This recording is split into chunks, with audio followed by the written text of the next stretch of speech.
Lounge, 4203 West Waters Avenue, reporting of a shooting. When deputies arrived on scene, there were several patrons that were in the parking lot, and they did come across a patron who was on the ground and needing medical attention from a gunshot wound. EMS did arrive and transported the patron to the hospital, where he later died. Initial reports are that there was a fight that occurred in the parking lot just after closing time, and security guards came to help break up that fight, and the patron produced a gun during that time, and the security guard did fire his weapon. There are several witnesses still being interviewed by detectives, including the security guard who's cooperating, and the investigation is still very ongoing at this time, still processing the scene behind me. Were there any charges pending against the security guard at this time? It is way too soon to know. It's still very, very active, and we're interviewing several witnesses that were here at the time of this incident. Did the witnesses say it looked like it was sort of a self-defense?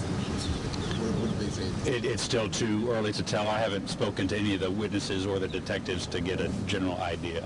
Was the fight with the security guard, or was he trying to break it up when this happened? He was trying to break up the fight. There were actually two security guards involved in helping break up this fight that was occurring. Do you know anything about why that fight started? Did it start inside the club and spill out?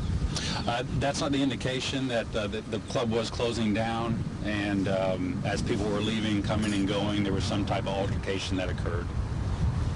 Are those people being talked to, or have you located those people, like witnesses, kind of giving you a direction to go with that? We have been talking to several witnesses and some that were part of that altercation.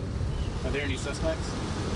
I'm not going to say suspects. We're interviewing several people that were involved in the incident. So our security guard is a shooter. He's cooperating. I'm not going to label him as a suspect. And then the person that was shot has died. Any other questions? Is it common for them to have, for this establishment, is it hired security that they keep here for? This establishment just recently opened. I don't know if it reopened, but it just recently opened, and we haven't had any issues here since they opened. Do you know anything about whether or not it's going to be closing down for a while, or when you guys are going to have the scene kind of clear? We'll be out of here probably in a few hours. Thank you, guys.